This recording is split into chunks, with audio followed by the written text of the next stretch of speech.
Conservative New Media viewers, what's going on? It's me, John D. Villarreal, the four-time national champion, the super genius, and the political expert, joined by Paula Villarreal by phone. And unbelievable, it's tonight, election night. It's 11 p.m. here Central Time, and we're watching the returns. And Donald J. Trump, at this very moment, is on the verge of becoming the next president of the United States. And in my personal opinion, I am predicting that Donald Trump will be the next president of the United States. Paul, this is an unbelievable victory if it goes down, if everything holds, if our predictions are correct for Donald J. Trump. I think they have him right now at the time of this. Somewhere there's projections that he's 255 electoral votes. Still looking to pick up potentially Arizona. Michigan is in play. Pennsylvania is in play. Wisconsin, they've already called for him. I mean, this blue wall for Secretary Clinton absolutely shattered. I mean, we may even see Minnesota go for Donald Trump. New Hampshire, we're not sure. But I mean, any one of those plus Arizona, and it's game over. We know he's probably going to get Alaska. If he wins Pennsylvania, it's over. If he wins Michigan, it's over. I mean, it is looking very, very, very good right now for Donald Trump. And I mean, what's up with that? Look, I'm in one of the bellwether counties in Pennsylvania, which is Luzerne County. My understanding is that Luzerne County switched 15% from 2012, went from Democratic to Donald Trump. You could see it, I could see it in the people that I talked to here. People are tired of the establishment. They're tired of the status quo. I think they're energized by what happened with the Brexit vote over in Europe. And it's an accumulation not just of Barack Obama's policies, but also of the Republicans who just seem to be giving in and going along. And Donald Trump channeled that anger and that kind of energy, and he has become this incredible symbol that nobody expected. But it just he found the right notes to strike, and here we are. No doubt about it. And I want to say, first of all, please check the disclaimers and everything. This is all a personal opinion only, not alleging facts, not casting any aspersions, all for entertainment purposes only and political commentary only. Please check the disclaimers. I put a post up, and I was thinking about this, and I don't want to get into the horse race anymore because I believe that Donald Trump is going to win. I mean, definitely a punk out, if you will, of all kinds of. I think there was, I think Larry Sabato's crystal ball out there, who's very famous from the University of Virginia. I think he had Hillary Clinton somewhere at 322 electoral votes. I'm not trying to single him out by any stretch because it was legion of people in the mainstream press and academia, whether it was, I believe, the New York Times, even Nate Silver, although I give Nate credit. He at least was giving Donald Trump the best percentage of any of the sort of mainstream people out there, and was trying to caution other people. I think he got into some kind of back and forth on Twitter with someone. I think from Huffington Post. I may be wrong about that. Again, I'm just kind of just going off the top of my memory here as I was busy, working and doing other things and moving around. So I may not get it all exactly right, but in any event, all of that's not important in my opinion. Other than it is important. I don't want to dwell on it too much in this video. It is important in that look at all of these people that are supposedly political experts that were absolutely just so wrong. I mean, not by a little, by a lot. Whether it was the Real Clear Politics average of polls, whether it was all these polls coming out. There was a polls, maybe 10, 15 days ago, whatever it was, that had Donald Trump down by double digits. I mean, incredible. And then we see this result, right? So I don't want to sleep on that. Go ahead. Newsweek or something poll that supposedly was down 14 points like 2.5 weeks ago. That's crazy. Right. So you're seeing all these things and all these prognostications from all these experts, and it was just wrong. And when the returns were coming in, you saw, they weren't calling these states, and it looked like, we're doing the math. It's like, dude, there's not even that many votes left. I think in Florida and stuff like that. But anyway, we can go on forever about that. That's for another day, or another video anyway. Whether it was how wrong the insiders were, how the polls were off and the predictions were off, and et cetera, and was that just, bad modeling or whatever, who knows why. But that's for another day. What I want to focus on here, so critical, but feel free to give us the comments. I mean, I know a lot of people do want to comment about that. They want to comment about whether they feel the media is biased or the insiders or the prediction wrong. If you want to comment on that, we'll address things in the comments. So I want to hit that quick in the front because I know people are all about that. Some people anyway on the conservative side. So I want to just touch on that lightly. But what I really want to focus on, and this is for my liberal friends and my conservative friends and my moderate friends and independent friends and friends all around the world and viewers and everything like that, is this. I put a post up on my Facebook. I think we talked about it this morning. I just kind of felt compelled to put it up there. It just struck me. It just kind of hit me in the head. Sometimes I just have these flashes of super genius brilliance or whatever it is. It just kind of encapsulated it for me, Paul. And I apologize because I'll probably just get it wrong now. It's been a long day, and I'm sure I'll be up for the rest of the night or for a part of it anyway, watching this reaction and stuff like that. And it was a quote, part of a quote from one of the most famous speeches by, in my opinion, the best United States president ever, Abraham Lincoln. And it was from the Gettysburg Address at a critical time, a crisis in this country, and a critical, absolutely critical time in the war of the Revolutionary War. And this was about, there's a lot of things without getting all into the Civil War and everything like that. But it just struck me, so many metaphors were so apropos about, a political outsider in a way, you know what I mean? Even though he had it, some just in terms of style, just in terms of all that. I mean, yes, I know he was from Illinois and had some political experience. I understand all that, but just in his style and what he was doing in a new party with the Republican Party and what they were trying to do and the moves and just to speak, but without getting into all the history of it, because honestly, quite frankly, I think it's fascinating. But a lot of people it may not be their thing. The quote was at the very end, after this most famous speech, and I would definitely highly recommend that you check it out if you haven't checked it out, the Gettysburg Address. And he said, and again, I might get it wrong here, a government for the people, of the people, and by the people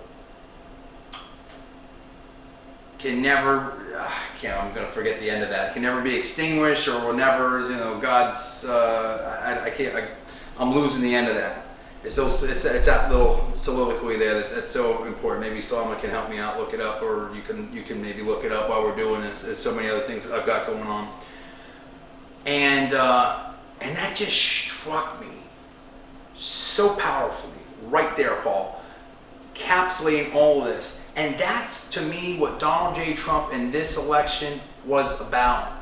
It's about whether or not, nothing to do, listen, Donald Trump, and we've said it before, we'll say it again, said a lot of things in the primaries and in general that we don't agree with and we don't subscribe to, and we like everybody and we got fans all around the world and all that. I don't want to get distracted all into that. We've already said that, we've already disclaimed that, we're doing it again here. That's fine. But what Donald Trump was doing, I believe, was standing up for all Americans to have representation in their government.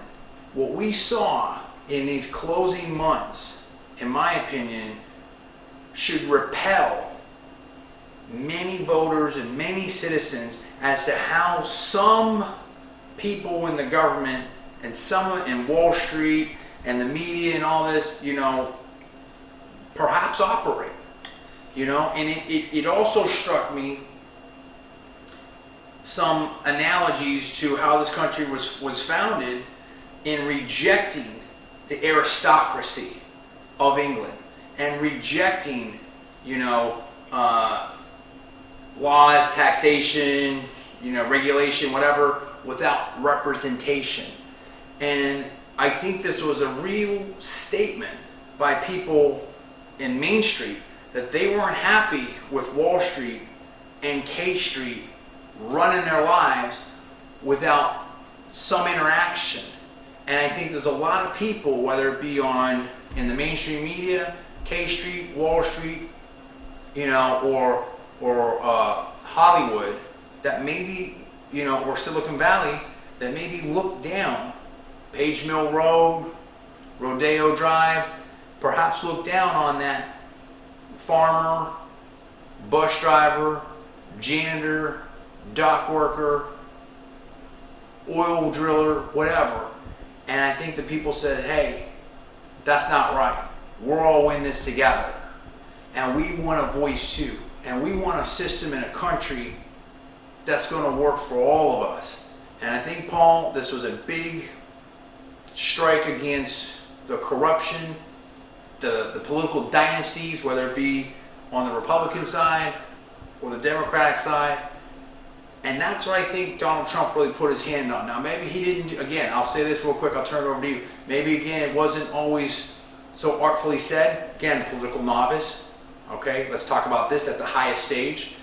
And maybe he said things that he even admits that I think that he said somewhere, maybe I'm getting it wrong, that he regretted, something like that. And that doesn't make that right. And I'm not condoning that. But the underlying message, I think, was a message that all Americans intrinsically, let's say a large percentage of Americans could grab a hold of and kind of got in their gut. And I think that there was, whether it's Brexit, whether you want to say Brexit or silent majority or monster vote or whatever you want to call it, I think that we clearly see that there was a hidden Trump vote. But what do you think about that analogy to the Gettysburg Address as something speaking to what we saw tonight, Paul?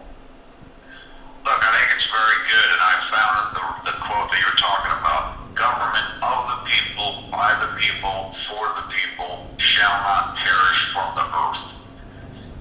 That's what it's about. And as you said, Donald Trump took it back from the ruling class or the establishment or the insiders, elites, whatever you want to call it. It had gotten too out of balance, like a pendulum that swung too far one way.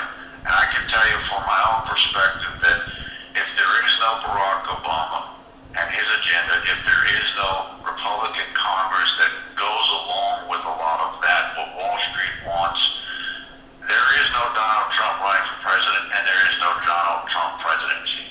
But this is the corrective measure, and I think that what you're saying is the body of American people realized or felt they needed to do that. It needs to be kind of set back in place, and that's what Donald Trump kind of spoke to, and that's how we got to this point. Yeah, I think that you look and you want to talk about historic. This was a very, very historic election. I think that you see so many different verses, if you will, and a changing of the guard almost in a way. You have social media, I think, flexing its muscles and maybe even showing its ascendancy over mainstream media, traditional media, whether that be print, radio, or even TV. I think we saw how powerful social media was in this election. I think you also saw, a TV star, an outsider, being able to not have to listen to, for large part, the consultants and the insiders and do all the traditional things. I think all this hand wringing we had over Citizens United and all the money raised, this and that, whatever, and the big PACs, whatever. How much money did Donald Trump really spend? I mean, I think we've seen the lowest money spent to win the presidency maybe in the last, I don't know how many years. It's astonishing. We've also seen these preconceived notions of the blue walls, and I think now both political parties, what I love about this is I think both political parties are really going to wake up. I don't think, people can take for granted certain, communities or demographics or whatever you want to say anymore. I don't think they can take for granted certain states anymore. I think this shifts the map so tremendously. I think that it shows, on the one hand, Republicans, hey, on the South, there's some places that you need to, and some communities you need to make sure you can have a dialogue with, and you make sure you have a big tent and talk to. On the Democratic side, I think it's like, wait a minute, the Rust Belt, some spots in the Northeast, not as safe as we thought it again, and there's a lot of people that are hurting here. And so I think what I hope happens now is that, and I think what people needed to feel is that this was a government that was still going to work for us, that we still had a voice in. It's one thing, you can be a Wall Street financier, you can have $1 billion, you can be Katy Perry, you can be a John Bon Jovi, a Bruce Springsteen, whoever, you can, Jay-Z, Beyonce, you can have all this money, you can be rich, famous, everything like that, but people intrinsically, this is America. They want freedom, they want liberty, they want a voice, they want a responsiveness. I mean, to me, it's so, the idea that I should vote a certain way or think a certain thing because of celebrity. If a celebrity can endorse someone, they can do a concert, they can do whatever. But I think that it just was a bridge too far. I think when they went into that voting booth, Paul, there's a lot of independents and Democrats that just couldn't vote for Secretary Clinton, and at the same time, I think that there's a lot of conservatives and Republicans and independents that hadn't voted for a long time and said, much like Abraham Lincoln and Gettysburg Address, and that critical time, that it's like, what? They felt, right or wrong, that the country that they grew up in was on the line in terms of being something where they felt like they still had a voice. Without being too overly dramatic about it or something like that. I think that people I talk to, it's like, if the insiders could get away with some of these things that were discussed in the press, what's next? Does anything matter? And I think you're seeing that, we had rumors about what discussions of the FBI and stuff like that. I mean, if some people out there may have had concerns about some of the news reports, regarding Secretary Clinton, why would you put her in the presidency?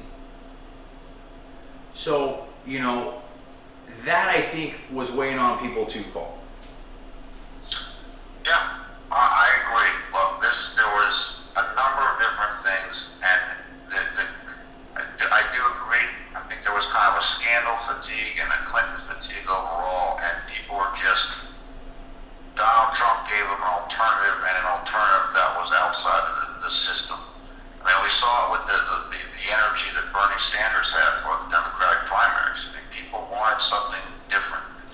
And I think Maureen Dowd had a column, and it was at the very end, and I heard a clip of it on Morning Joe, and it was a great line. Maureen, I don't always agree with her. A lot of times I disagree with her, but she is a good writer. I'll tell you that right now. She's a good writer. Oh yeah. She's a really good writer. And that line at the end, it's the same. And the same thing. I was, and I'm hopeful, very hopeful. I'm very excited about Trump presidency. I think he's going to do great things. I think he's really going to get America going again. I think he's really going to surprise people at how. I mean, the man is absolutely phenomenal and so competent and so smart in his business. I think he's going to put that. In America, I think it's going to really create opportunity for so many people, and that's great. However, listen, Washington is the way Washington is. He is a political novice. I think, there may be some rough patches there. We'll see. But I think her quote was something like this, and I may be getting it wrong, so I'm sorry, Maureen, but it was something to the effect of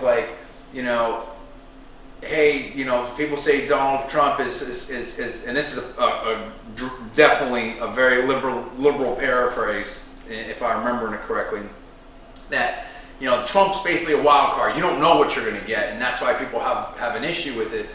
People have an issue with Secretary Clinton because they do know what they're going to get. She's been around for how many years in public service? 30 years or something like that. How many years? How many decades at the national stage with her husband being president, and then her being Secretary of State, and her being a U.S. Senator? And it's like what Donald Trump says. I mean, it's like, look, she's been there. She's been there. Have things gotten better? Are people happy with where things are? And I think they wanted to change with Obama. From Obama, excuse me. I think they wanted to change, as you said. I think we couldn't have Trump without Obama. I think people want to change. I think people need something to shake it up, much like the Brexit thing. And we're going to see. I wish Donald Trump all the best. And we have to see where we go forward. I hope he's a president for absolutely everybody. I hope he gets things going. I hope he gives people, we get the jobs going here, and he really has some good policies, and he can work well with the House and the Senate. And we have some great Supreme Court picks and all the rest of it, Paul. And I really think he'll do it. But I mean, I'm excited about this. I'm pumped up. I want to know what you people think out there. Please give us the comments. Please subscribe to our channel. We have all kinds of great videos, and post us on your social networking sites. Look, in wrapping up, I just think that this is a good change that's coming for America. I think that this is a good moment. I think that there's a lot of opportunity. I think that Donald Trump will work very hard to deliver on what he's talked about during the campaign. So I think a lot of people are excited. I'm excited. You're excited, and we're going to see what happens. We're going to see what happens. What do you guys think about that? You tell us what's going on. Give us comments below. Please subscribe. Please rate this video up. Thanks so much for watching. I'm John D. Villarreal. That is Paul. You're watching Conservative New Media. We'll see you next time.